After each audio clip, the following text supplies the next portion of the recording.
ये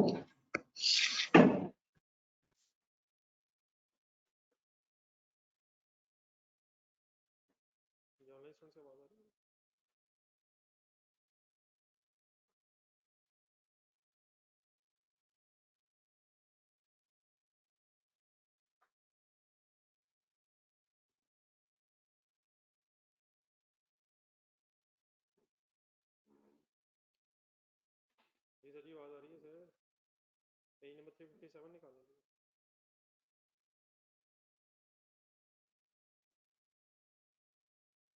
क्या क्या बनाना था?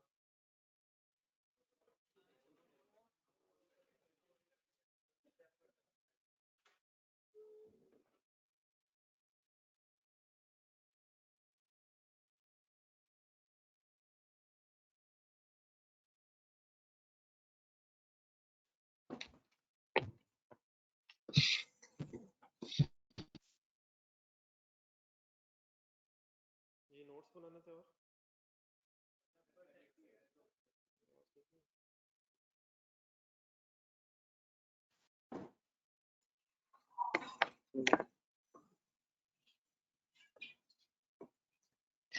ये आवाज ठीक है सर?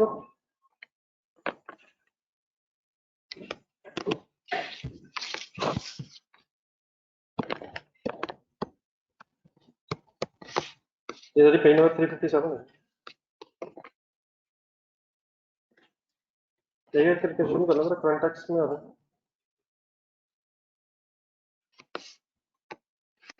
पॉइंट्स पढ़ते जाओ, जहाँ जहाँ पे मसला है सब बराबर है।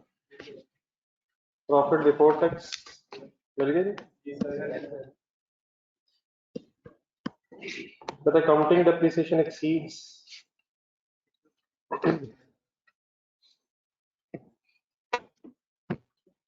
45 million। कौन सी डेप्रिसिएशन? अकाउंटिंग की टैक्स की? सभी दोनों की नहीं है क्या? दोनों की नहीं, दोनों की। अकाउंटिंग की टैक्स की, अकाउंटिंग की ज्यादा है, तो फिर ऐड क्यों किया हुआ?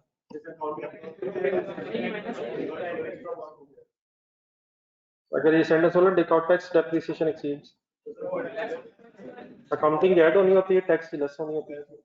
अकाउंटिंग की अगर ज्यादा है तो लेस क्या करेंगे? नहीं 45 ऐड करके लेस कब करेंगे? क्यों? ये नेट इफेक्ट दिया हुआ है, नेट इफेक्ट दिया है। इसे ऐड क्यों कर रहे हैं? इसे ऐड क्यों कर रहे हैं सर? तो ज्यादा ही ऐड होगा ना सर। ठीक है सर। देन पॉइंट नंबर 3 पढ़ो। ये वाली बातें कुछ हो गई थी, कुछ पढ़ ले दोबारा, तो पढ़।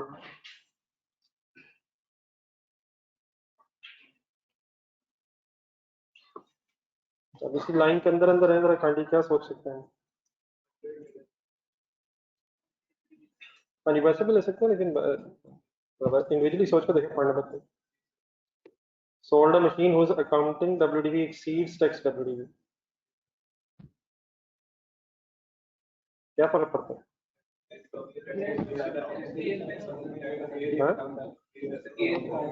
अकाउंटिंग WDV ज्यादा है।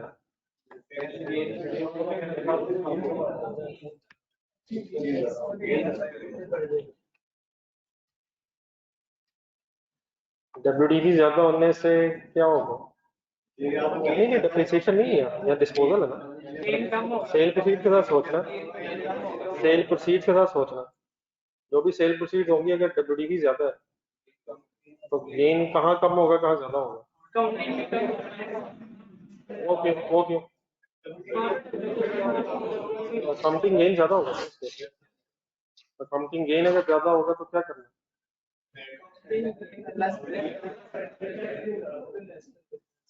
है? सही सोचा है ये? पढ़े थे सही? पढ़ेंगे तो फिर पता चलेगा। नहीं वो तो ठीक है, बाद में उसका भी सोच सकते हैं, एक एक करके सोचा। ऑनलाइन स्टूडेंट्स को हेल्प करेंगे ना?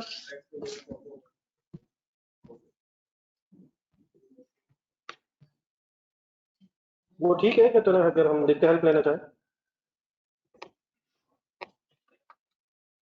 नहीं लिख के हम हेल्प लेना चाहेंगे तो ज़्यादा इशू हो जाएगा ना, या कहीं लिख के बताया ना, तो खुद से वर्किंग करके बताएं। लिख के वर्किंग करेंगे।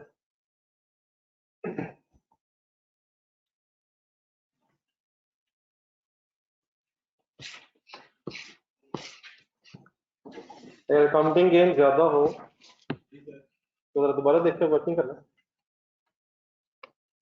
मुझे लगता है मेरे साथ अभी आज ही पढ़ना शुरू किया आप लोगों ने, तो दोबारा वर्किंग करेंगे सर, एक दफा दोबारा सोच लें क्या होगा।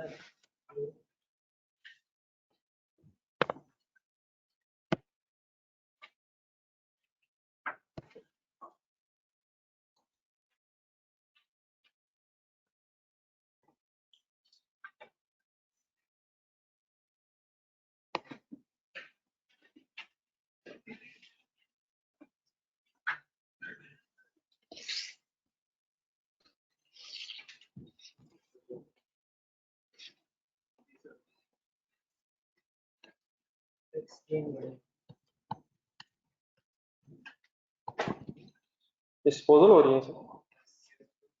अकाउंटिंग गेन अगर अकाउंटिंग डब्ल्यूडीवी अगर 15 है तो टैक्स डब्ल्यूडीवी 0 है।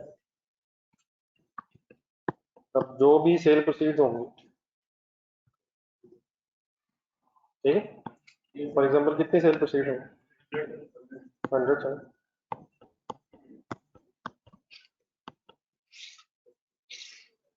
अगर सेल प्रोसीड 100 हो, एक मिनट, एक मिनट।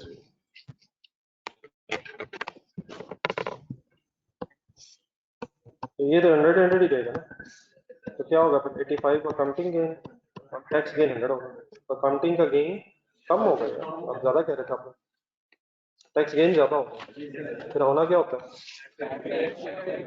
अकाउंटिंग का गेन लेस होना होता है, टैक्स का गेन ऐड होना होता है, तो ऐड क्यों हो रहा है, क्योंकि टैक्स गेन ज्यादा होगा, ठीक है। अब लॉस के एंगल से भी सोच लेते हैं, जब दोबारा फिगर से ना,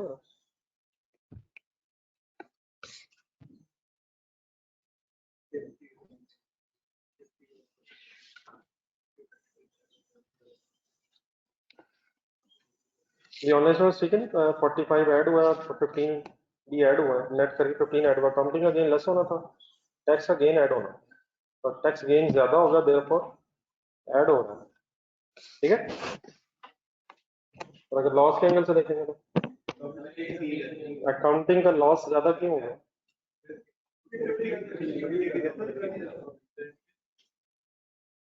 एज यू लाइक, कौन सी एंट्रीज, ठीक है, ठीक है, वही अगर वर्किंग लिख रहे हैं हम तो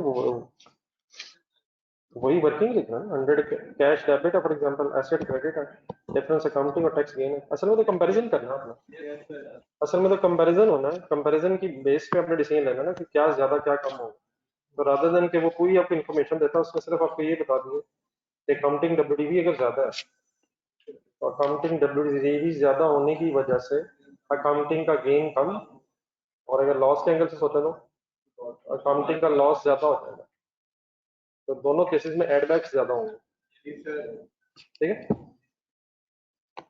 देख लें आपको लिखनी फिगर से, तो फर्दर फिगर से हो गए, नंबर 4 पढ़े, जॉन सर, ठीक है, ये पढ़ लीजिएगा, गणित फटाफट में साथ साथ पढ़ लेना। एक इनडेफिनेट लाइफ है ये, आइए 38 से रिलेटेड एक पॉइंट है, चले बाकी तो अंडरलाइन करना जरा। इनडेफिनेट लाइफ सिंपली मींस क्या है, वैसे पता है आपको ये बढ़िया, हाँ, मतलब इनडेफिनेट लाइफ है, लाइफ डिटर्मिनेबल नहीं है, तो अगर लाइफ डिटर्मिनेबल नहीं है तो अकाउंटिंग में तो अमोर्टाइजेशन जीरो हो जाएगी, टैक्स में 10 साल हो जाएगी, तो सिर्फ टैक्स वाली अमोर्टाइजेशन लेस हुई, अकाउंटिंग की क्यों नहीं लेस हुई, बॉडी नहीं हुई, ठीक है। नेक्स्ट पढ़, ऑनलाइन स्टूडेंट्स करने साथ साथ थोड़ा पार्टिसिपेट करते रहे, कोई कंफ्यूजन नहीं आता, पॉइंट वाइज चलने की कोशिश करो, बुक साथ रखिएगा।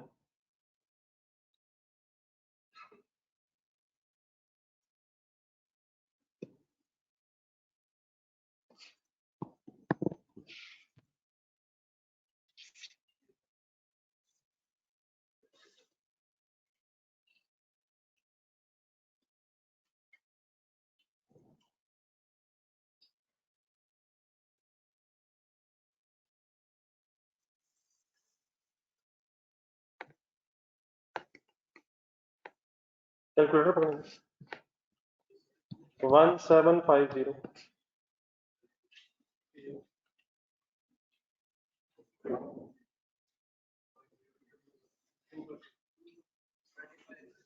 1750 क्या जी सेल्स का 2% पर हुआ तो ये तो बन गया 35 अलग अलग सोचते हैं बाकी को मैं बताता हूँ -11 कहाँ से आया 35 क्या है एंट्री बोलो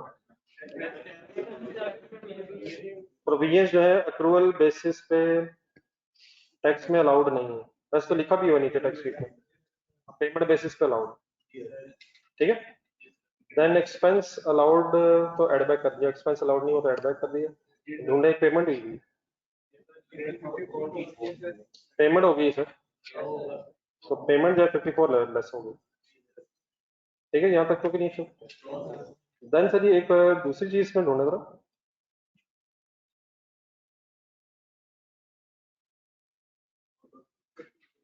38 वाली लाइन पर of these 38 million pertains to the goods sold during the previous year मतलब अलाउंस कब इसका प्रीवियन कब बनाई है और पेमेंट कब हुई है अब ये वाली बात समझने की वैसे तो वो डेफर टैक्स में भी वर्किंग करनी पड़नी है जरा नीचे आए जरा इस क्वेश्चन के नीचे आए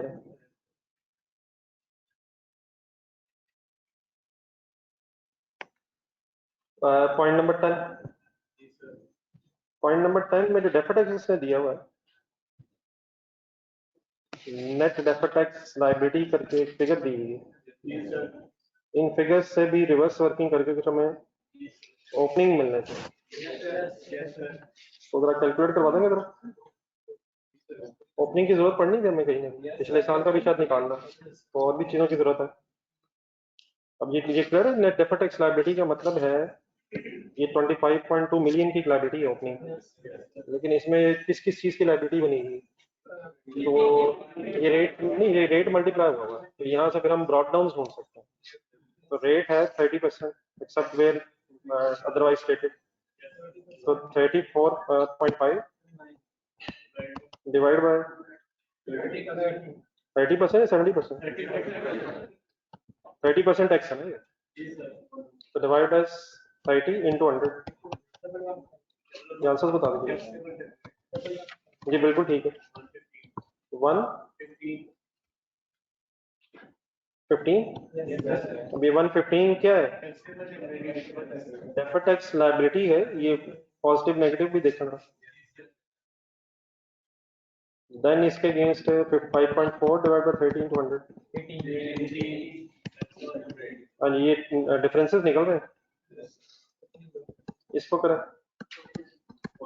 47 14.7 डिवाइडेड बाय 30 into 100 तो ये पहले जो दो हैं ये है टैक्सेबल नीचे है डिडक्टेबल अच्छा मुझे कैसे पता चला टैक्सेबल डिडक्टेबल है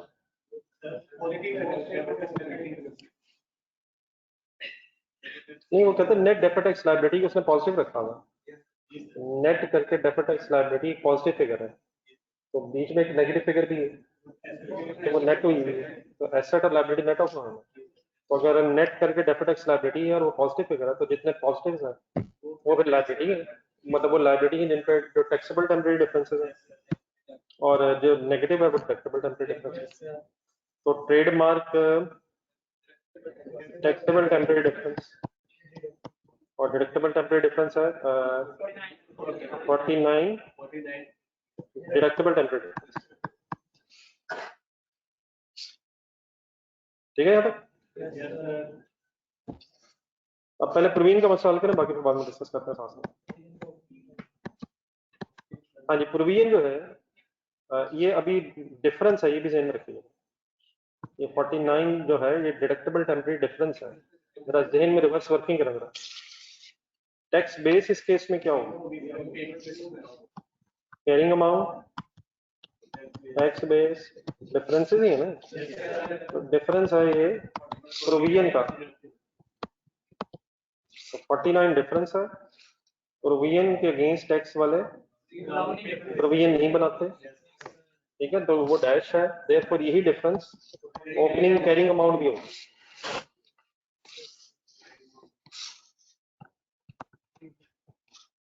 ये ठीक है जी। ओपनिंग करिंग अमाउंट भी क्यों होगी, क्योंकि टैक्स बेस जीरो होगी। टैक्स बेसिस क्यों जीरो होगी, बेसिस पे है, पेमेंट बेसिस पे एक्सपेंस अलाउड है। टैक्स टेम्परेरी डिफरेंस है परमानेंट, टेम्परेरी कैसे अलाउ तो हो जाएगा, अलाउ तो हो जाएगा लेकिन अक्रूवल बेसिस पे अलाउड नहीं। ठीक है, तो अब इस 49 की वजह इसलिए जरूरत है, जरा सेकंड फर्स्ट सेंटेंस पढ़ेंगे जो पॉइंट इस वक्त डिस्कस हो रहा है। तो लिखा था 1 ईयर वारंटी, और अब ये थर्ड सेंटेंस पढ़ेंगे 38 मिलियन की पेमेंट हुई है पिछले साल से रिलेटेड। तो 49 प्रोविजन बनाई थी, अब वारंटी 1 साल की थी, तो इसका मतलब पिछले साल की वारंटी के 1 साल एक्सपायर हो गए, तो उसके अगेंस्ट बस कितने पैसे देने पड़े। तो फिर जो 11 की प्रोविजन है वो फिर अब रिवर्स क्यों हो जानी चाहिए, क्योंकि उसका टाइम पीरियड खत्म हो गया और 49 में से 38 बस पे हुआ। ठीक है, मेरा ख्याल इस वक्त मसले क्लियर कर लें, सच सही तरह समझ लें, बाकी फिर अगर कुछ चीज लिखनी हो तो बता दीजिएगा, हमने तो सब कुछ ही लिखना है। इस 11 की डबल एंट्री बने। अब ये भी जो एक्सपेंस क्रेडिट है ये अकाउंटिंग एक्सपेंस क्रेडिट है, हमने प्रोविजन बनाई थी, कुछ एक्स्ट्रा बन गई, रिवर्स हो रही है, तो अकाउंटिंग प्रॉफिट्स में इस एक्सपेंस क्रेडिट की वजह से एक्सपेंस बढ़ा होगा और देयरफॉर करंट टैक्स की वर्किंग करते हुए इसको लेस करेंगे। तो यहाँ एक नेट वर्किंग हुई हुई, नेट वर्किंग मीन्स 35 माइनस 11, आप डेफिनेटली क्या कर सकते हैं 35 ऐड बैक कर दें और 11 लेस कर। तो ये 11 कहाँ से आ गए, 49 माइनस 38। 49 क्या था, ओपनिंग प्रोविजन का मतलब पिछले साल के एंड पे बनी थी, अब ये साल खत्म हो गया और 1 ईयर की वारंटी थी। डेफिनेटली अगर हमें ना पता हो ये कितने अर्से की वारंटी है तो हम शायद इसे कंटिन्यू रखेंगे, अगर 2 साल की होती तब भी ये ना होता। तो अगर 1 साल की वारंटी थी तो 1 साल अब खत्म हो गया, तो जितनी एक्स्ट्रा प्रोविजन है वो फिर अब रिवर्स हुई है, और अगर रिवर्स हुई है तो हमारा अकाउंटिंग प्रॉफिट बढ़ा होगा जिसका टैक्स वाला से ताल्लुक नहीं है, देर पर लेस होगा। ठीक है, ये यहाँ तक बता दें, कोई इशू तो नहीं। ये ऑनलाइन स्टूडेंट्स ये 54 तक आया, मैं यहाँ से यहाँ पॉइंट नंबर 5 कर रहे हैं इधर से।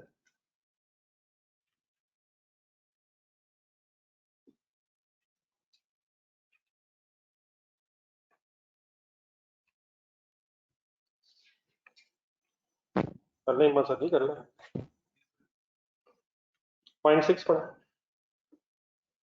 अच्छा, ये कुछ वर्ड्स आ रहे हैं रिस्ट्रक्चरिंग वगैरह, थोड़ा सा फेमिलियर आप हो गए हैं, लेकिन अगर फॉर एग्जांपल इन वर्ड्स का मीनिंग ना भी पता हो तो जो लिखा हुआ है अकाउंटिंग और टैक्स स्टेटमेंट मेरे ख्याल इवन देन हो सकता है।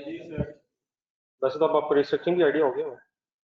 ये ऑनलाइन से शुरू करें पॉइंट 6, आप बताएंगे पॉइंट इसका क्या करना है, पॉइंट 6 पढ़ेंगे, ऑनलाइन स्टूडेंट्स डिसाइड कर रहे हैं कुछ।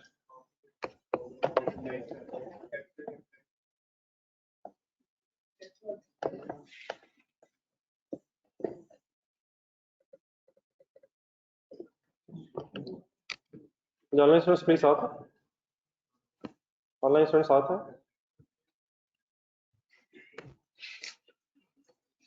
ये 17.5 हमने एक्सपेंस आउट किया, एड बैक हो जाएगा, टैक्स वाला अलाउ कर रहे हैं लेकिन 5 सालों में, और 5 सालों में हमारा वाला साल भी शामिल है और ये खर्चा भी इसी साल हुआ है, तो देयरफॉर 17.5 डिवाइड बाय 5 डाला। एक्सपेंसेस वाला पॉइंट पढ़, expenses include accrual of 26 million which will be allowed for tax purposes on payment basis। क्यों ऐड बैक, accrued expense है, पेमेंट बेसिस पे अलाउ हो जाएगा। Cash donation of 5 million which were not allowed as tax expense, accounting expense, expense include cash donations लेकिन allowed नहीं, ये permanent difference में भी आएगा। अदर अदर इनकम इंक्लूड पड़ेगा, ये पूरा पढ़ना जरा, पूरा पढ़ना फिर इकट्ठा करवाइए। Point 7 other income include commission receivable, Dividend receivable, both incomes are taxable on receipt basis at 30% up to 30th June 2018. With effect from 1st July 18, commission income is exempt from tax, whereas dividend income is taxable at the rate of. चलिए ये तो फिर rates के issue तो बाद में आएगा जी sir. Both incomes are taxable up to 30th June on receipt basis. जी सर. तो पहले करंट टैक्स देखें. करंट टैक्स करंट टैक्स क्या करें कमीशन का नहीं मतलब क्यों लेस. हाँ जी रिसीवेबल बेसिस पे. अभी ये रिसीवेबल है, हमने इनकम बनाई हुई है लेकिन रिसीव्ड नहीं है. अभी हमने 30 जून 18 तक देखना ये अकॉर्डिंग टू करंट टैक्स. वो जो दूसरी बात है वो शायद डेफर्ड टैक्स का एंगल सोचते हैं. तो 12 क्यों लेस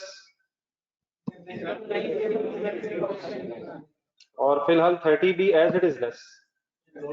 और नहीं इसमें लो रेट नहीं, यहाँ नेक्स्ट ईयर से मेरा ख्याल वो नेक्स्ट ईयर से. इस साल भी रिसीवेबल बेसिस पे इसमें टैक्स हो, इस रिसीट बेसिस पे टैक्स होना था लेकिन इस साल मिला ही नहीं. अगर इस साल ये मिल जाती इनकम तो 30% पे टैक्स देते हैं. तो मेरा नहीं ख्याल इस पे इस साल कुछ नहीं होना. ये अमाउंट रिसीवेबल है और फिलहाल 30% और रिसीव हुआ नहीं है तो इसलिए बस लेस करेंगे. अभी कुछ नहीं और करेंगे. इस पर टैक्स लेंगे सब. कमीशन देखते हैं. कमीशन मेरे ख्याल में इस वक्त पढ़ते हुए आपको विद इफेक्ट फ्रॉम 1 जुलाई 18 वाली लाइन पढ़ के कंफ्यूज नहीं करनी चाहिए. इस करंट ईयर में इस वक्त हम कमीशन दोनों और रिसीवेबल भी है और डिविडेंड रिसीवेबल भी है और अदर इनकम इंक्लूड है. तो क्योंकि रिसीव्ड नहीं है और करंट ईयर में रिसीव बेसिस पे इस पे टैक्स होना था तो इसलिए दोनों इनकम्स में से निकल जाए. आगे चलो.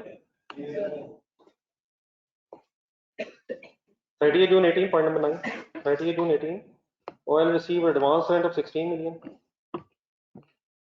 The rent received is taxable on receipt basis. इसको जरा गौर से पढ़ेंगे दोबारा. Received advance rent of 16 million. क्या है ये? हाँ जी अकाउंटिंग की लायबिलिटी है. रिसीव होगी तो इनकम होगी नहीं यार. तो ऐड हो गया सर. ये रिसीव हो चुका है, अकाउंटिंग में इनकम है और टैक्स में सॉरी अकाउंटिंग में लायबिलिटी है, टैक्स में इनकम है. अगर अपने हिस्से का तो क्या हमने पहले इसे प्रॉफिट में लिया होगा? तो प्रॉफिट में क्यों लेना? हमारी लायबिलिटी है टैक्स वालों की इनकम. ठीक है. और रेट में बाकी फिगर्स वगैरह तो नहीं गलत हुई? कैलकुलेशन ठीक है. तो 30% सभी रेट लगेगा और डिविडेंड वाला कोई सेपरेट इस वक्त रेट नहीं है. वो नेक्स्ट ईयर से नेक्स्ट ईयर पे है, उसका इफेक्ट कहाँ होगा? जी any confusion in this current tax? थोड़ा सा हिम्मत कर लें. टाइम 162.9. ये ऑनलाइन स्टूडेंट्स को कंफ्यूजन रह गया करंट टैक्स तक.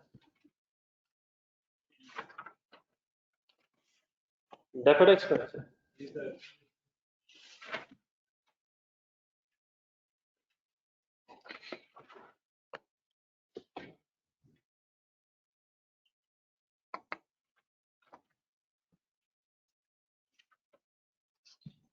डेफर्ड टैक्स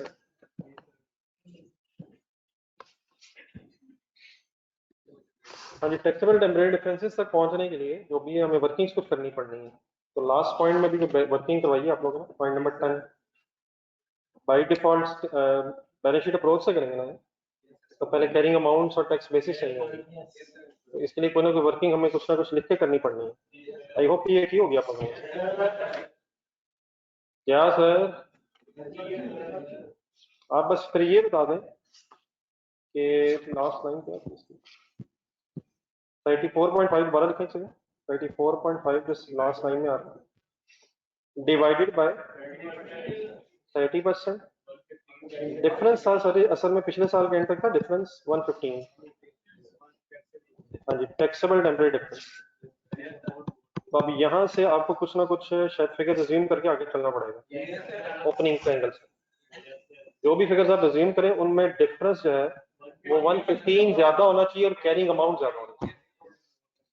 115 कैरिंग अमाउंट ज्यादा होनी चाहिए। बाकी आपके आंसर में कुछ फिगर्स अज्यूम करके वर्किंग हुई है, डेफिनेटली आपको पता है वो कंपल्सरी नहीं है कि वही फिगर अज्यूम की जाए। तो आप कुछ जीरो इसलिए करें, वो नेगेटिव आ जाना उसमें, तो वो ठीक है, माइनस में फिगर आ जाएगी कैरिंग अमाउंट की, तो हो तो तब भी सकता है, लेकिन ऐसी जरा सोचना जरा ज्यादा मुश्किल हो जाएगा। नहीं, मुझे उस पर भी इतराज नहीं होगा, आंसर फिर भी आ जाना, लेकिन वो जीरो रख के कहीं अगर डिस्पोजल ज्यादा होगी, डेप्रिसिएशन डिस्पोजल ज्यादा होगी, एडिशन है नहीं, तो वो कैरिंग अमाउंट से क्रेडिट बैलेंस बन जाना, तो वो शायद आपको सोचना जरा मुश्किल हो रहा है। तो इसलिए कम से कम शायद इतनी को फिगर सोचना कि जो कैरिंग अमाउंट डेबिट बैलेंस ही रहे, ऐसा था कि डेबिट बैलेंस ही रहे, मीन्स को इतना हो जाए कि फिगर्स हमारी कहीं एसेट की डेबिट बैलेंस की बजाय क्रेडिट बैलेंस ना कन्वर्ट हो जाए। ठीक है, मतलब 115 डिफरेंस रखें, बाकी आप कोई भी ऐसी फिगर चूज करने कि दोनों फिगर्स कम से कम डेबिट्स रहें। हाँ जी, वो आपकी चॉइस है डेफिनेटली, लेकिन अगर मैं 100 रखूंगा तो मुझे सॉरी, हाँ चले, अगर 100 रखूंगा तो मुझे प्रॉब्लम आना, ये नेगेटिव 15 रखना पड़ना, 15 नहीं रखना पड़ेगा और नेगेटिव में चला जाएगा। 200 रख लूँ तो मेरा ख्याल ठीक है।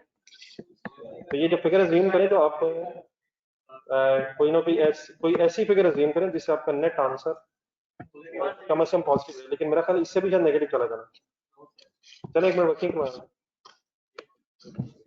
अब कैरिंग अमाउंट और टैक्स बेस, ठीक है, आप लोगों ने अपनी की होगी, जरा दोबारा डाटा पढ़ा जरा सेकंड, वो अपनी वर्किंग छोड़ दें। मैंने आपके सामने 200 और 85 अज्यूम किए, 115 डिफरेंस रख के, ठीक है। तो बताएं फिर आप बाकी फिगर को कैसे दिखाएंगे। हाँ ये तो मैंने लिखी है, बाकी आप फिगर बताएं कैसे दिखाएंगे। एनी एडिशन,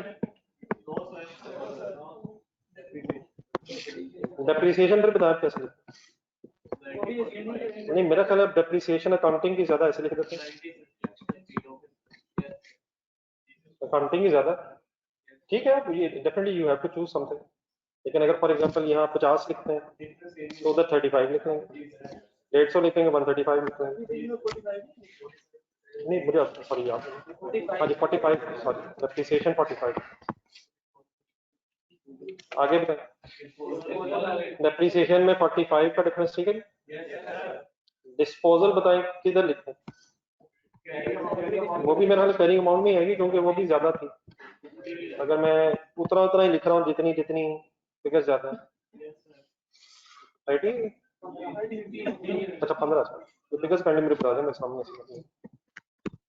डेप्रिसिएशन मैंने सिर्फ किसकी वाली लिखी है, अकाउंटिंग में ज्यादा, 45 ज्यादा, तो फिर टैक्स वाली जीरो ले रहा हूँ मैं। Tax accounting WDV of disposal 15 ज्यादा, देयरफॉर मैं टैक्स वाली जीरो ले रहा हूँ। आगे आंसर का कैलकुलेटर अलाउड है सर,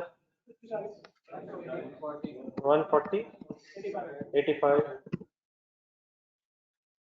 डिफरेंस, डिफरेंस 55 रहेगा। आपने जिस तरह भी वर्किंग की, अगर आप सही करें तो डिफरेंस सेम रहेगा।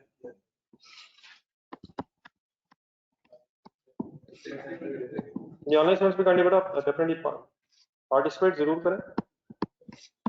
असल में हमें गर्ज है इस डिफरेंस से, टैक्सेबल डेबिट डिफरेंस। आगे चला, अब बताते नहीं कर एफर्ट कर, ट्रेडमार्क करवा दो, कैरिंग अमाउंट में 90 रहेगी, कैरिंग अमाउंट 90 ही रहेगी, अकाउंटिंग में डेप्रिशिएट नहीं ना हो रहा, अकाउंटिंग में इंडेफिनिट लाइफ है तो मोटाइज नहीं होगा, तो ये 90 रहेगी जब तक इसकी लाइफ आइडेंटिफिएबल ना हो जाए। इंडेफिनिट का मतलब हम मोटाइज नहीं करें अकाउंटिंग में, टैक्स वाले 10 सालों में कर रहे हैं, लेकिन इसमें भी जरा गौर से शायद देखने की जरूरत है। ये 1 जुलाई 15 है, हम पहुंचे हुए 30 जून 18 के एंड तक, तो कितने के साल गुजर गए हुए, तो 90 माइनस 9 इंटू 3, टैक्स की मोटाइजेशन 3 है पर annum, ठीक है। ये देख लें फिगर्स कैंडी 700 देखें, ये ऑनलाइन स्टूडेंट्स कर रहे हैं, क्लोजिंग बैलेंसेस निकाल रहे हैं सर, सिर्फ फॉर द ईयर नहीं निकाल रहा, क्लोजिंग निकाल रहा। तो ये 3 साल कौन सा, 15, 16, 17, बल्कि 4 भी नहीं। अच्छा 30 जून है, 30 जून है, 17, 16, 17, 18, ये ठीक है बड़ा ऑनलाइन स्टूडेंट्स। डिफरेंस बता दें यार, 27 taxable temporary difference. Next line में जाए, अब पढ़े जरा दोबारा काइंडली पढ़े।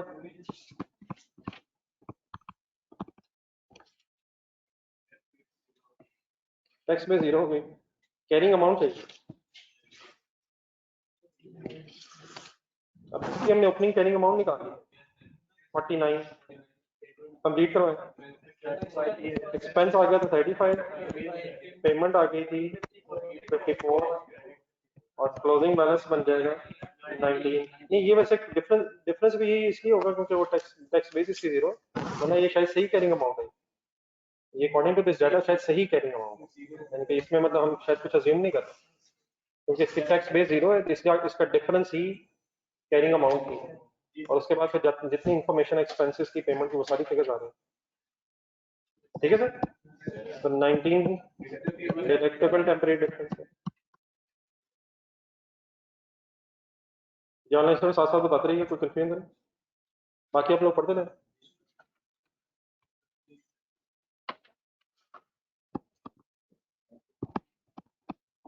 रिस्ट्रक्चरिंग की कैरिंग अमाउंट जीरो क्यों? हमने एसेट नहीं बनाया, हमने एसेट नहीं बनाया। और टैक्स में अब इसके भी जरा देखें साल कितने हुए। हाँ जी 17 माइनस 3.55 14 पूरा 17 माइनस 17.5 17.5 माइनस 3.5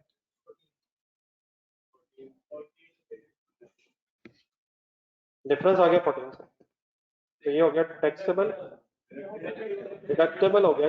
रिस्ट्रक्चरिंग ये क्या हमने किया, ये एक एसेट की तरह है restructuring asset tax point of view से। हमारा एक्सपेंस है, टैक्स वालों ने इसे डेप्रिशिएट सॉर्ट ऑफ कर रहे हैं 5 सालों में, तो उनका एसेट है। तो एसेट के एंगल से देखना, कैरिंग अमाउंट ज्यादा, sorry carrying amount come, carrying amount is less than the.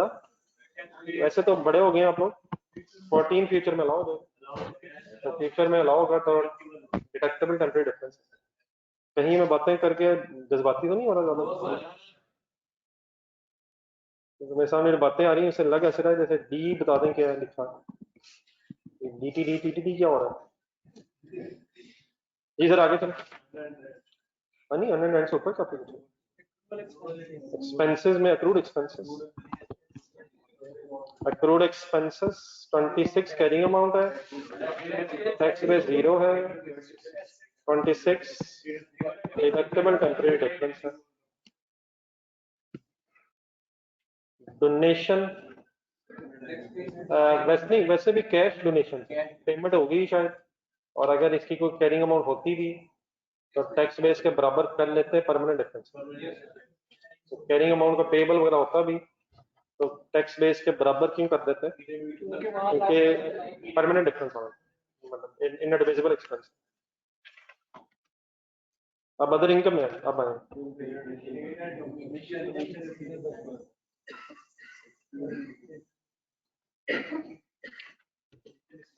Ji sir, commission. हाँ जी, अब ये कमीशन जो है ना, ये अब हम फ्यूचर सोचेंगे या करंट सोचेंगे? कमीशन रिसीवेबल है तो सही, कमीशन रिसीवेबल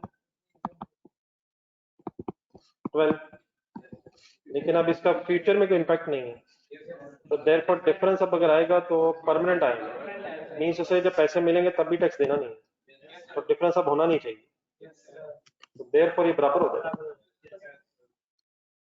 कम टाइम ज्यादा अच्छा, ऐसे ही है सर, जिंदगी में अचानक किसी दिन लगता है।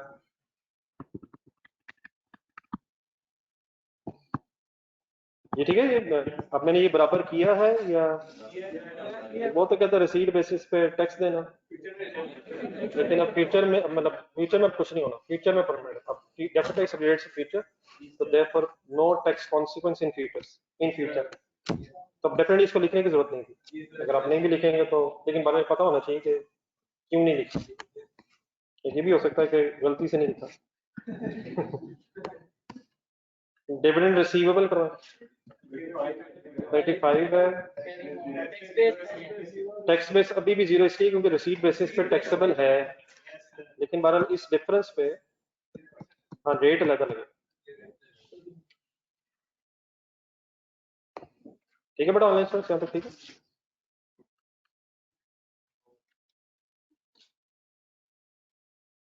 ऑनलाइन स्टूडेंट्स बता दें यहाँ तक कोई पॉइंट रह गया क्या?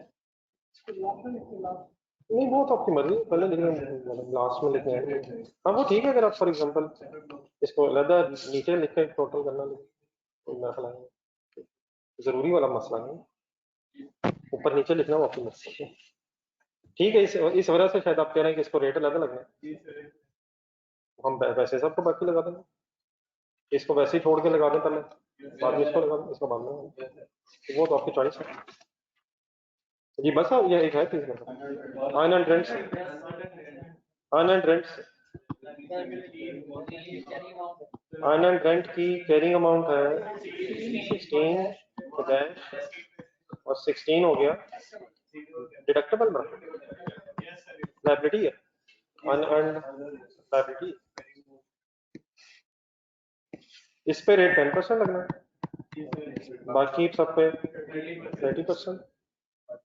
तो फाइनल आंसर मुझे अगर बता दो, net answer 5 point deferred tax liability. अब रेट आप लगा दीजिएगा, after all the multiplication and 30% 10%, closing balance of deferred tax liability.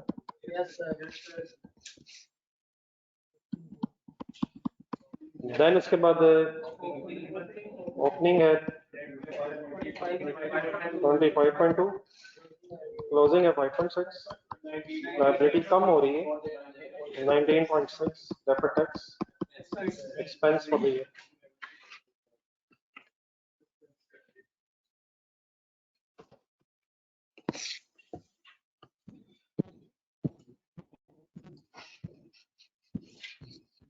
तो 19.6 पे नेट अप हो जाएगा, deferred tax liability debit expense credit, तो नेट एक्सपेंस फ्री हो जाएगा 143.3। ठीक है सर जी, इकट्ठे हैं सारे, रिकंसिलिएशन बनवा दो। इसमें सर जी अगर आपने सही तरह पढ़ा ना, तो इसमें सिर्फ पॉइंट जो था ना, ये प्रोविजन के 11 का मसला, वरना इसमें मेरा नहीं ख्याल कोई भी ऐसा पॉइंट है जो ना रोज में, दुआल लिमिटेड में या ट्राइंगल में, मेरा नहीं ख्याल कोई भी ऐसा, इवन रिकंसिलिएशन में भी सिर्फ 11 का मसला होना चाहिए था सुनो।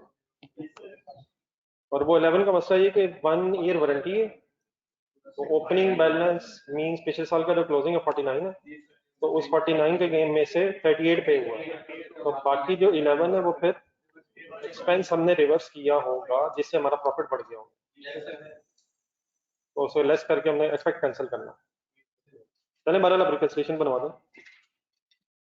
प्रॉफिट है 508, 30% रेट का एक्सपेक्टेड टैक्स, अब एक्सपेक्टेड से आगे करवा दो, करवा दें। कमीशन जो है वो भी अब एग्जाम्प्ट इनकम बन गई है, तो 12 इंटू 3.6 लेस हो जाएगा। डिविडेंड इनकम का मसला बताया, हमने 30% जब रेट लगाया तो प्रॉफिट बिफोर टैक्स में डिविडेंड इनकम भी है, तो उस पर 30% रेट लग गया, हालांकि उस पर रेट लगना चाहिए था बस 10%, 10% तो लगना चाहिए था, 30 लगा है, तो 20 ज्यादा लग गए। या ऐसा सोच लें, up to the extent of 20% dividend income is exempt, rate 30% है लेकिन उस पर 10% रेट है, तो up to the extent of 20% dividend exempt है, कमीशन 100% एग्जाम्प्ट है, और जो डिविडेंड इनकम है वो 20% ऑफ द रेट एग्जाम्प्ट है। 7 और जो डोनेशन थी वो तो वैसे ही इनएडमिसिबल एक्सपेंस था, 5 इंटू 30% 1.5। तो एक्सपेंसेस एड बैक हो रहे हैं और इनकम लेस हो रही है। सिर्फ रेट सच रेट लगा के अपना एडजस्टमेंट करनी है, टैक्स इफेक्ट्स लेते हैं जी। देख लें जी, और मसला करा ऑनलाइन स्टूडेंट्स कुछ और है क्या?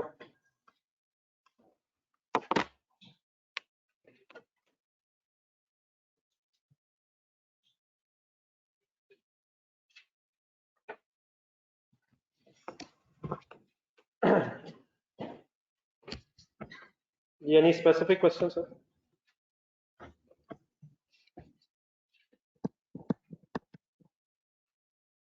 ऑनलाइन स्टूडेंट से पूछो।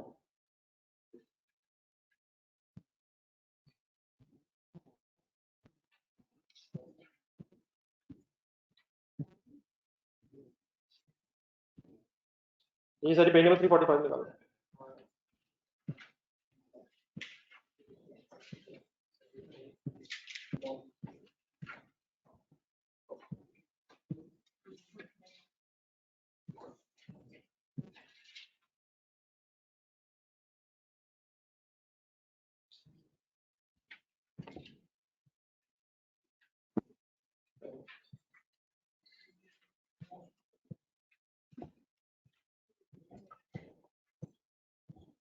इसमें पॉइंट नंबर 2 में जो एस्टीमेट चेंज हो रहा है, इसमें टैक्स इफेक्ट के अलावा बताइए पहले क्या क्या मसला। पॉइंट 1 जरा, पॉइंट 1 तो एक मेरा ख्याल है एरर नहीं है, ये तो हमने खुद ही कहा। क्या पहले रिकॉर्ड नहीं हुआ था? प्रवीण पर डिसमेंटलिंग की एंट्री नहीं हुई इस साल में 1 जुलाई 14 से, तो ये तो आपने एंट्रीज करनी थी। ईयर एंड 30 जून 15, 16, 17 में करना। टाइम लगा दूं जहाँ टैक्स के अलावा। दरअसल आप जो करेंगे प्रोविजन एसेट डेबिट करेंगे, प्रोविजन क्रेडिट करेंगे, उसके बाद फिर जितने से आपने, अब डेफिनेटली सारे एसेट पे नहीं आप डेप्रिशिएट करेंगे, जितने से आपने प्रोविजन बढ़ाई है उतने को डेप्रिशिएट करेंगे, प्रोविजन को अनवाइंड करेंगे। और जो पॉइंट नंबर 2 है टैक्स इफेक्ट्स के अलावा, पॉइंट नंबर 2 जो है उसमें एस्टीमेट चेंज हो रहा है, बल्कि स्पेसिफिकली मेथड चेंज हो रहा है। तो मेथड अगर चेंज हो, और ये भी उसने बताया हुआ कि करंट ईयर में भी पुराने तरीके से डेप्रिसिएशन चार्ज है, तो ये पॉइंट नंबर 2 तो वही पुराना मेरे ख्याल है। प्लीज काइंडली टैक्स इफेक्ट के अलावा honestness।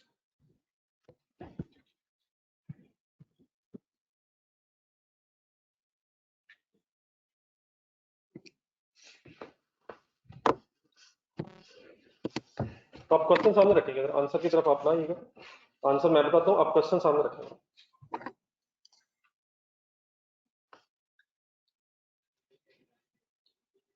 सबसे पहले बस एक दो पॉइंट्स गौर से सुनो।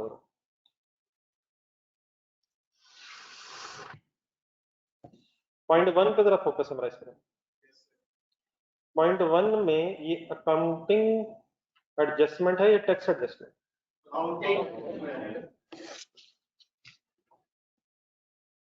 अकाउंटिंग में एडजस्टमेंट है, इसका टैक्स से तो ताल्लुक ही कोई नहीं। अब क्या अकाउंटिंग में अगर एडजस्टमेंट होगी तो टैक्स इफेक्ट आएगा? नहीं मतलब, अब प्रॉब्लम असल में इसमें ये है कि आपको शायद असल प्रॉब्लम ये है वो कि ये जो टैक्स पे नजर तो आपकी पड़ी होगी, लेकिन यहाँ डेफर टैक्स है। तो पहले तो ये फैसला करना है ये करंट टैक्स है डेफर टैक्स है। तो एक मिनट आइए सर, ये अकाउंटिंग एक एडजस्टमेंट है, एसेट डेबिट हुआ है, प्रोविजन क्रेडिट हुई। टैक्स वालों ने इसके अगेंस्ट कोई एंट्री नहीं की। लेकिन पहले आप आ जाए जरा प्रॉफिट एंड लॉस को, वो कैरिंग ओवर टैक्स बेस की बात बाद में। प्रॉफिट एंड लॉस के एंगल से अगर हम देखें तो ये हमारा एक्सपेंस है और ये भी हमारा एक्सपेंस है। ये हम अकाउंटिंग में अब एक्सपेंस चार्ज करेंगे। इससे क्या होगा, हमारे अकाउंटिंग प्रॉफिट्स कम होंगे। दोनों एक्सपेंसेस डेबिट हो रहे हैं, फाइनेंस कॉस्ट भी हमने चार्ज करनी है, डेप्रिसिएशन भी हमने एक्स्ट्रा चार्ज करनी है। टैक्स वालों ने इन दोनों के अगेंस्ट कुछ नहीं करना। लेकिन यहाँ कुछ नहीं करने का हरगिज मतलब परमानेंट डिफरेंस नहीं है। जब कभी पेमेंट होगी वो अलाउ कर देंगे, वो रहेगा टेम्पररी, लेकिन फिलहाल हमारे एक्सपेंसेस में आए। अब अगर हमारे एक्सपेंस में आए तो हमारा अकाउंटिंग प्रॉफिट कम हो जाए। वो जितना भी होगा कम हो जाएगा। अब करंट टैक्स की वर्किंग से बनाएंगे। हम जब करंट टैक्स की वर्किंग स्टार्ट करेंगे तो जो कम हुआ काउंटिंग प्रॉफिट होगा वहां से हम शुरू कर लेंगे। नहीं, वहां से हम शुरू कर लेंगे। जो काउंटिंग प्रॉफिट आएगा इन दोनों एक्सपेंसेस को लेस करके हम उस रिड्यूस्ड प्रॉफिट से अपनी करंट टैक्स की वर्किंग स्टार्ट कर देंगे। ऐसे ही करेंगे सर। लेकिन फिर ये दोनों खर्चे में टैक्स वाले अलाउ नहीं करेंगे, तो हम दोबारा इन्हें ऐड बैक कर लेंगे। इसका मतलब जितने से हमने कम किया होगा उतने से दोबारा बढ़ जाएगा। और टैक्स वालों ने कुछ करना नहीं है। टैक्स वालों ने तो कुछ, बस टैक्स वालों के एंगल से हम दोनों को ऐड बैक कर देंगे जब, तो हमारा जो नेट इफेक्ट प्रॉफिट पे हुआ होगा वो रिवर्स हो जाएगा। टैक्सेबल प्रॉफिट्स अगर चेंज होते हैं ना, अगर टैक्सेबल प्रॉफिट चेंज हो तब करंट टैक्स चेंज होता है। करंट टैक्स किस पे होता है? टैक्सेबल प्रॉफिट्स रेट में कितना होता है? टैक्सेबल प्रॉफिट्स कब चेंज होंगे? जब टैक्स ट्रीटमेंट चेंज, फर्स्ट करें अकाउंटिंग ट्रीटमेंट्स बदलते रहे और टैक्स वालों को उनसे कंसर्न ना हो, तो जो भी हम ट्रीटमेंट बदलेंगे उसका जो भी अकाउंटिंग इफेक्ट होगा, अगर उससे प्रॉफिट बढ़ रहा होगा तो वो लेस कर दिया जाएगा नीचे जाके, और अगर हमारा प्रॉफिट कम हो रहा होगा तो वो ऐड बैक करके कैंसिल हो जाएगा। तो टैक्सेबल प्रॉफिट सब इफेक्ट होते हैं अगर टैक्स ट्रीटमेंट चेंज हो। तो एक जरा सेंटेंस लिख रहे हैं और दोनों के लिए रेलिवेंट है। नीचे भी जरा पढ़े, ये अकाउंटिंग में एस्टिमेट बदला है या टैक्स में? अकाउंटिंग में एस्टिमेट चेंज हुआ है, अकाउंटिंग में रह रहा है जो ठीक है। तो if tax treatments are not change,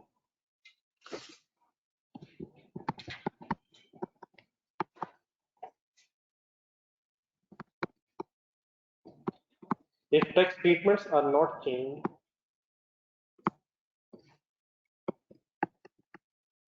then current tax will, पता है, will change। बस फॉर एग्जांपल टैक्स डेप्रिसिएशन अगर सेम ही है, टैक्स टैक्स वालों ने पेमेंट बेसिस पे खर्चे अलाउ करने हैं, उनके ट्रीटमेंट एज इट इज ही है, और हम अकाउंटिंग के ट्रीटमेंट्स बदलते जाएंगे, तो जो भी अकाउंटिंग ट्रीटमेंट्स हम बदलेंगे यकीनन हमारे अकाउंटिंग प्रॉफिट्स पे तो इफेक्ट होगा। लेकिन वो जो भी अकाउंटिंग प्रॉफिट्स पे इफेक्ट होगा करंट टैक्स की वर्किंग करते हुए वो टैक्स में अगर कंसिडर नहीं हो रहे हैं, तो हमने इनकम बढ़ाई होगी तो इनकम लेस हो जाएगी, एक्सपेंसेस बढ़ाए होंगे तो एक्सपेंसेस ऐड बैक हो जाएंगे। नहीं समझ सकते? यानी कि फॉर एग्जांपल 100 हमारा अकाउंटिंग प्रॉफिट जो है, इन दो कैलकुलेटर पकड़ लो, इन दोनों को प्लस करेंगे, 2.93 प्लस 9.19 12.12 बनता है। हम ये 12.12 लेस करके तो प्रॉफिट निकालना होगा। अज्यूम कर लेते हैं कि इससे पहले प्रॉफिट था, लेट्स से 100, किससे पहले? इनसे पहले, तो अब हमारा रिवाइज्ड अकाउंटिंग प्रॉफिट होगा 87.8, 87.18, सॉरी कितना, डबल एट 88, 87.88। अब करंट टैक्स की वर्किंग अब स्टार्ट करेंगे 87.88 से। तो 87.88 जब आप लिखेंगे तो सबसे पहले आपके जहन में आएगा कि हमने फाइनेंस कॉस्ट और अकाउंटिंग की डेप्रिसिएशन लेस की हुई है, और ये खर्चे टैक्स वाले अलाउ नहीं करेंगे, तो अब दोबारा 12.12 का करते हैं, तो ये यहाँ तक 300 हो जाएगा। अब डेफिनेटली जो टैक्स की एडजस्टमेंट्स पहले होंगी वही अब होंगी, तो अगर ये इसने फिर वही फिगर होगी जो पहले थी, तो अब जो टैक्स की एडजस्टमेंट्स होंगी वो तो पहले भी इसी 100 में ही होंगी, अब भी इसी 100 में से होंगी। इट मीन जो करंट टैक्स पहले कैलकुलेट हुआ होगा हमारी इस एडजस्टमेंट से चेंज। अगर फर्ज करें, चले इसको इस तरह सोचा था, लेट्स अज्यूम ये जो चेंज हमने किया ये टैक्स वाले भी मान लें, तो पहले फिर अगर हम 100 से वर्किंग शुरू कर रहे थे, अब हम 87.88 से शुरू करते और अब कुछ भी ऐड बैक ना करते, तो अब फिर हमें टैक्स अकॉर्डिंगली 12.12 पे कम देना पड़ता, क्योंकि अब हमारे टैक्सेबल प्रॉफिट चेंज हो। लेकिन अगर टैक्स ट्रीटमेंट्स नहीं बदल रहे तो अकाउंटिंग ट्रीटमेंट्स जिस तरह भी बदलेंगे उनकी एडजस्टमेंट कैंसिल होता है, ठीक है? तो if tax treatments are not change then current tax will not change.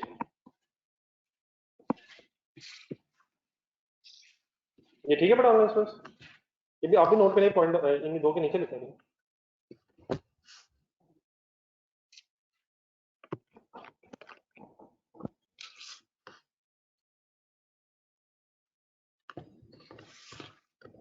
क्या प्रॉफिट्स बदल रहे हैं वैसे? अगर आप एक्सपेंसेस कम ज्यादा करेंगे प्रॉफिट चेंज होंगे? नहीं, प्रॉफिट चेंज होंगे, लेकिन कौन से हो रहे हैं? अकाउंटिंग के अगर टैक्स ट्रीटमेंट वही है तो टैक्स प्रॉफिट्स नहीं चेंज है, और करंट टैक्स इनका टैक्सेबल प्रॉफिट्स की बेस पे, इसलिए करंट टैक्स चेंज नहीं है।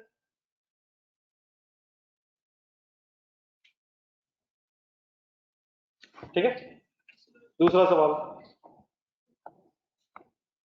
करंट टैक्स से चेंज नहीं होगा, क्या डेफर्ड टैक्स का चेंज है? अब ये पहली एंट्री देखा, कैरिंग अमाउंट प्लांट की बढ़ रही है और टैक्स बेस भी तो बढ़ रही है, वो एज इट इज है, उसका इससे कोई ताल्लुक नहीं है। तो ये 36.75 as it is taxable temporary difference बना है, हिम्मत करने जाती। अब ऑपोजिट साइड पे प्रोविजन भी हमने बढ़ाई है, तो प्रोविजन के अगेंस्ट भी टैक्स बेस जीरो, और ये डिडक्टेबल टेम्परेरी डिफरेंस बनेगा। वो तो आपको लेकिन शुरू में होगा ना, अभी रिलैक्स, शुरू में तो लग रहा है ये दोनों नेट ऑफ देंगे, लेकिन डेफर्ड टैक्स की वर्किंग तो हम करते हैं एज ऑन, ध्यान दे बेटा, एज ऑन ही करना है, एज ऑन 30th जून 15, नहीं पिछले सालों से आना पड़ना, पिछले सालों से आके आगे गेम चलाने पड़ना। तो अब जरा 30th जून 15 कैलकुलेटर पकड़ा, हमारी एडजस्टमेंट से प्लांट और प्रोविजन कैरिंग अमाउंट्स में चेंज आए, कैरिंग अमाउंट्स बनेंगे, लेकिन ये रेट तक आते आते 36.75 माइनस 9.19, अभी वर्किंग बाद में लिख लीजिएगा, पहले मैं एक मिनट एक्सप्लेन कर दूंगा। 36.75 माइनस 9.19, जी सर 27.56, टैक्स बेस बताएं, डिफरेंस बताएं, टैक्सेबल टेम्परेरी डिफरेंस, प्रोविजन बनी थी 36.75, इसमें अनवाइंडिंग ऐड होनी है, तो अनवाइंडिंग का इफेक्ट ऐड होती हो गई 39.68, टैक्स बेस जीरो होगी, 39.68 से डिडक्टेबल टेम्परेरी डिफरेंस करते हैं। ठीक है, अब इसे नेट ऑफ करें, 12.12 से डिडक्टेबल टेम्परेरी डिफरेंस बनेगा, और मल्टीप्लाइड बाय 30% रेट था, 3.64 से deferred tax, deferred tax, deferred tax asset क्या देंगे आप, लेकिन एक मिनट हमारी इस एडजस्टमेंट से डेफर्ड टैक्स एसेट बन रहा है, लेकिन अपना जरा क्वेश्चन देखें, ऑलरेडी पहले डेफर्ड टैक्स लायबिलिटी बनी हुई है, क्वेश्चन में बताइए ऊपर टेबल में, तो रादर देन हम ये कहें कि हमारा एसेट बढ़ रहा है, हमें शायद ये कहना चाहिए कि हमारी लायबिलिटी कम हो रही है, लेकिन उससे फर्क नहीं पड़ता उससे, लेकिन ये हमने अब सिर्फ अपनी एडजस्टमेंट के एंगल से सोचना है, हमारी इस एडजस्टमेंट की वजह से डेफर्ड टैक्स एसेट बढ़ रहा है। ठीक है, तो डेफर्ड टैक्स एसेट बढ़ाने की बजाय मैं लायबिलिटी की बात क्यों कर रहा हूँ, क्योंकि ऑलरेडी वो बनी हुई है, तो रादर देन कि हम एसेट डेबिट करके एक्सपेंस क्रिएट करें, हमारी एंट्री बन जाएगी लायबिलिटी डेबिट और एक्सपेंस क्रेडिट। ठीक है, लेकिन ये तो क्लोजिंग नहीं आया, लेकिन फर्स्ट ईयर भी है, नहीं वो अगले साल में शायद क्लोजिंग भी आ सकता है। ठीक है सर, तो समझ आ गई मैंने एसेट की जगह लायबिलिटी क्यों लिखा, सॉरी एसेट की जगह लायबिलिटी क्यों लिखा, ऑलरेडी एसेट और लायबिलिटी करो तो आपस में नेट ऑफ हो जाता है, लेकिन इसका ना जरा ज्यादा आसान तरीका था उसमें, अगर आपने एक तो है ना जिस अभी हमने क्वेश्चन किया जिसमें हमें फॉर द ईयर तक पहुंचना है, बैलेंस शीट अप्रोच से सारा एक डेफर्ड टैक्स का सवाल करना है, लेकिन यहाँ एक जरा शॉर्टकट भी हो सकता है, शॉर्टकट भी हो सकता है, मतलब हमें असल में अपने ये जो एक्सट्रैक्ट्स वाला बनाने जो हमने इसमें जो फाइनेंशियल पोजीशन एक्सट्रैक्ट्स और ये वाले बनाने, हमने सिर्फ वो फिगर्स दिखानी है जिनसे हमारी एडजस्टमेंट की वजह से चेंज आता है, तो इसलिए हम ऐसे भी सोच सकते हैं। यही अभी जो 12.12 आया था, ये इस तरह भी आया था। 2.93 लिखे, 9.19 लिखे दोबारा। कंसंट्रेट करना, लेकिन प्लीज है भी कुछ आसान सी चीज, लेकिन सही तरह से समझ लेंगे तो शायद ये सारी वर्किंग की जरूरत नहीं। 12.12 से हमारे एक्सपेंसेस बढ़ रहे हैं, प्रॉफिट कम हो रहा है, लेकिन अकाउंटिंग का कम हो रहा है। ये हमने अब डिसाइड कर लिया कि अगर अकाउंटिंग एडजस्टमेंट है तो करंट टैक्स इन्वॉल्व नहीं है, लेकिन अगर प्रॉफिट कम हो रहा है तो ठंडे दिल से रिलैक्स होकर सोचें, क्या टैक्स कम ही होगा? अगर प्रॉफिट्स कम हो रहे हैं तो टैक्स एक्सपेंस कम ही होगा, लेकिन करंट टैक्स नहीं होगा। करंट टैक्स क्यों नहीं होगा? वो तब होगा अगर टैक्सेबल प्रॉफिट्स कम हो रहे हैं, और अगर टैक्सेबल प्रॉफिट्स की जगह अकाउंटिंग प्रॉफिट्स कम हो रहे हैं तो फिर सिर्फ डेफर्ड टैक्स पे इम्पैक्ट है। और प्रॉफिट्स अगर कम हो रहे हैं तो एक्सपेंस कम होगा, टैक्स एक्सपेंस कम होगा। प्रॉफिट बढ़ेगा तो टैक्स बढ़ेगा। सोच लें, मतलब ये तो इलॉजिकल सी एक बात है कि प्रॉफिट कम हो रहा है टैक्स बढ़ जाए। प्रॉफिट ज्यादा होगा तो टैक्स ज्यादा होगा, प्रॉफिट कम होगा तो, लेकिन सिर्फ डिसाइडेड कौन सा करना है, कौन सा टैक्स इन्वॉल्व है, ये कैसे पता चला मुझे? अगर टैक्स ट्रीटमेंट चेंज नहीं हुए तो टैक्सेबल प्रॉफिट चेंज ना होने की वजह से करंट टैक्स पे इम्पैक्ट नहीं, तो फिर अगर करंट टैक्स पे इम्पैक्ट नहीं है तो फिर डेफर्ड टैक्स पे इम्पैक्ट होगा। 12.12 लिखें कैलकुलेटर में, मल्टीप्लाइड बाय 30%, 3.6 से 3.64 से क्या एक्सपेंस कम हो रहा होगा? अब मैं ये एक्सपेंस की बातें क्यों कर रहा हूँ? मतलब मैं एसेट और लायबिलिटी वर्ड क्यों नहीं यूज कर रहा हूँ? जब मैं प्रॉफिट्स देखूंगा तो फॉर द ईयर की बात कर रहा हूँ, और अगर मैं कैरिंग अमाउंट टैक्स बेस देख रहा हूँ तो फिर मैं एसेट्स और लायबिलिटीज की बात कर रहा हूँ। तो इस अमाउंट से हमारा डेफर्ड टैक्स एक्सपेंस कम क्यों होगा? प्रॉफिट कम होने से टैक्स कम होगा, और कौन से प्रॉफिट्स कम होने से? अकाउंटिंग प्रॉफिट्स कम होने से और टैक्सेबल प्रॉफिट्स चेंज ना होने से सिर्फ डेफर्ड टैक्स एक्सपेंस इफेक्ट होगा। प्रॉफिट बढ़ेगा तो टैक्स बढ़ेगा, प्रॉफिट कम होगा तो टैक्स कम होगा। डेफर्ड टैक्स क्यों कम हो रहा है? कि अकाउंटिंग प्रॉफिट कम हो। ठीक है, आखिरी स्टेप सुने बोर्ड पे कर देखें। अगर एक्सपेंस कम हो रहा है तो एक्सपेंस क्रेडिट होगा, एक्सपेंस कम हो रहा है तो क्रेडिट होगा। फाइनल डिसीजन ये कि सवाल देखें, लायबिलिटी बनी हुई है, देयरफॉर लायबिलिटी डेबिट हो गई। यकीनन इस मेरी ऊपर वाली वर्किंग से पहले मुझे क्या मिला? पहले एसेट मिला, फिर हमने देखा कि लायबिलिटी बनी, नेट हो जाएगा, और फिर एंट्री हम कर सकते हैं। लेकिन उस केस में ना, जब आप नेक्स्ट ईयर्स में जाएंगे ना, असल में मैंने ये जो दूसरा वे आपके सामने रखा है इसलिए रखा, जब आप नेक्स्ट ईयर में जाएंगे तो आपको दोबारा कम्युलेटिवली सोचना पड़ेगा, वरना एक सेकंड जरा पहले नेक्स्ट ईयर में जरा बात में नहीं हजम करना। अगर हजम होती है तो फिर ठीक है, वरना फिर इसे जब आप बैलेंस शीट अप्रोच से लिख लीजिएगा। कैलकुलेटर पर लिखें 3.18। मतलब इस केस में बस मैं क्या देखूंगा कि प्रॉफिट पे क्या इफेक्ट होगा, तो 3.18 प्लस 9.19। अब फिगर्स बदल रही है डेफिनेटली, वो अनबाइंडिंग की अमाउंट डिफरेंट है। कितना आंसर आ रहा है? 12.37 इंटू 30%। 12.37 से एक्सपेंसेस बढ़ के प्रॉफिट कम हो रहा है, और 3.8 बनता है 7 1 3.71 से क्या होगा? 3.71 से डेफर्ड टैक्स एक्सपेंस अगर कम होगा तो आपने सिर्फ इस साल की एंट्री करनी है, इस साल के इफेक्ट्स लेने, ईयर वाइज इफेक्ट्स लेने। तो आप रादर देन कि कम्युलेटिवली सोचें, ये एरर्स के क्वेश्चन की बात कर रहा हूँ डेफिनेटली, अदरवाइज। इसलिए वाली जो इस वक्त हम बातें करें हमने एक जमाने में की थी, मैं कुछ दिन बाद दोबारा आपको याद कराऊंगा, तो इस वक्त मैंने एरर्स के एंगल से बात कर रहा हूँ। असल में डेफर्ड टैक्स कैलकुलेट करने के 1 2 3 तरीके हमने पढ़े थे। तो उसमें से एक तरीका ये भी था कि हम सिर्फ जो फॉर द ईयर में एडजस्टमेंट्स हो रही हैं, adds add back for less, लेकिन उस तरफ अभी ना जाए, वो 2 दिन बाद दोबारा से। मैं इस वक्त कर क्या रहा हूँ कि मेरा जरा कंक्लूड कर सकेगा। मैं फॉर द ईयर के इफेक्ट्स ले रहा हूँ, और प्रॉफिट कम हो रहा है इस केस में। ये हम डिसाइड कर चुके हैं कि अगर अकाउंटिंग एडजस्टमेंट है तो टैक्सेबल प्रॉफिट चेंज नहीं होंगे, देयरफॉर ये करंट टैक्स का इम्पैक्ट नहीं है, ये डेफर्ड टैक्स का इम्पैक्ट है। प्रॉफिट्स कम होंगे तो टैक्स भी कम होगा, और डेफर्ड टैक्स एक्सपेंस अगर कम होगा तो क्रेडिट होके अपोजिट साइड पे क्वेश्चन में अगर लायबिलिटी है तो वो डेबिट हो जाएगी। कंक्लूड करा देना मेरी बात। 3.43 कीजिएगा, टोटल कीजिएगा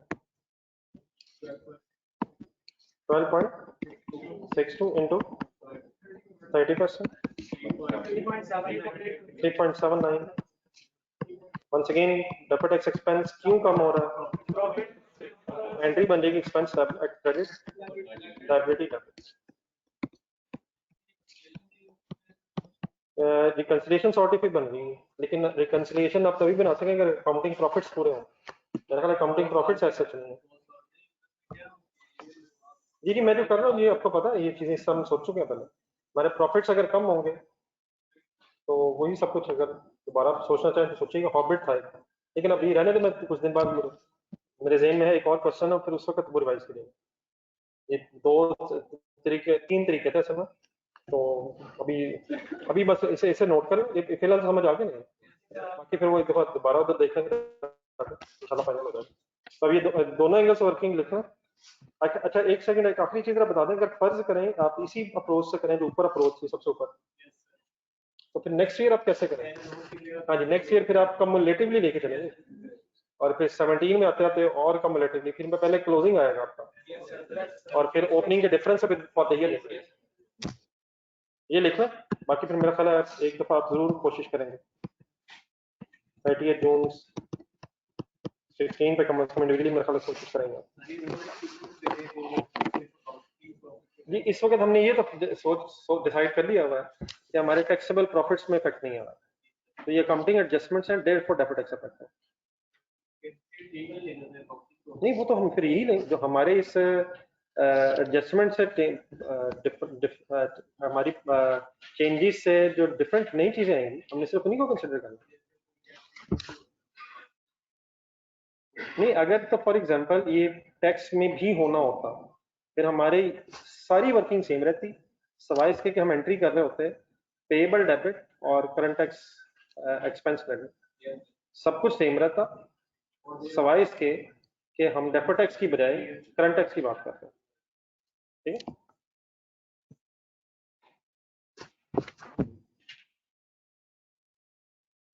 ये ऑनलाइन स्टूडेंट्स भी करने लिखना ही बचे।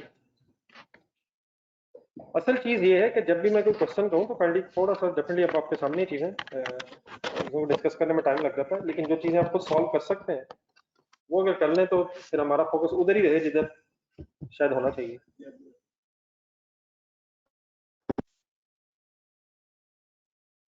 ठीक है सर।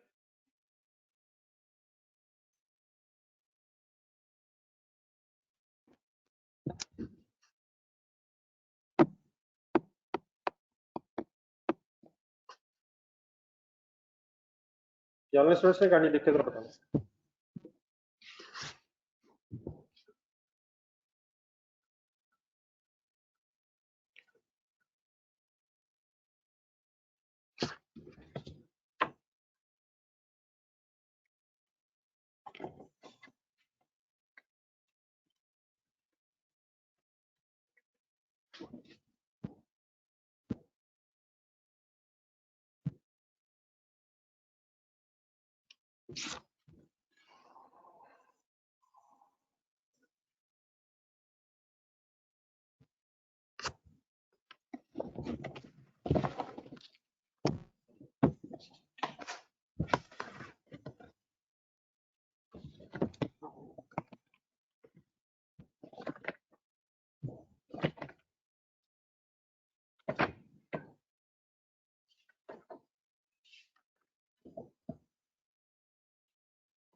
और तो नहीं था कोई क्वेश्चन? नहीं थे। नहीं वो तो मेरे को कंप्लीट करनी होगी।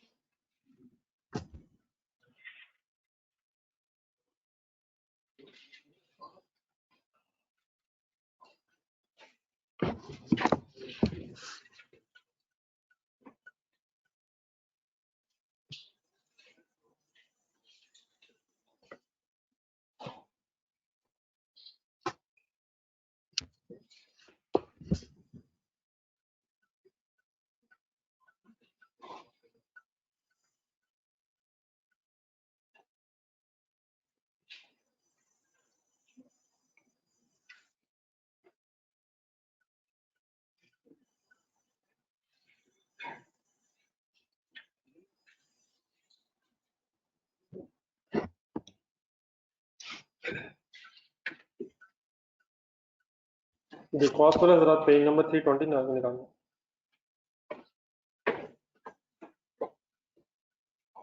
कौन सी किताब पर?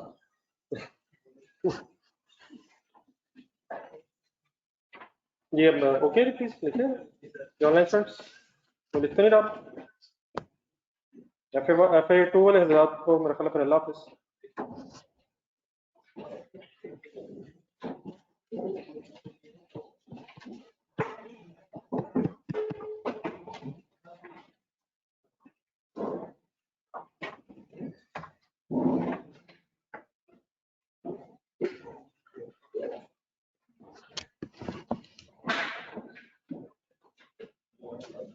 ठीक है बेटा कोई नोट तो नहीं करना ये ऑनलाइन फ्रेंड्स।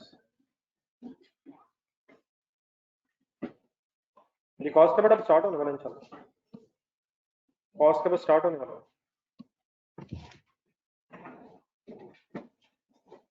अल्लाह हाफिज।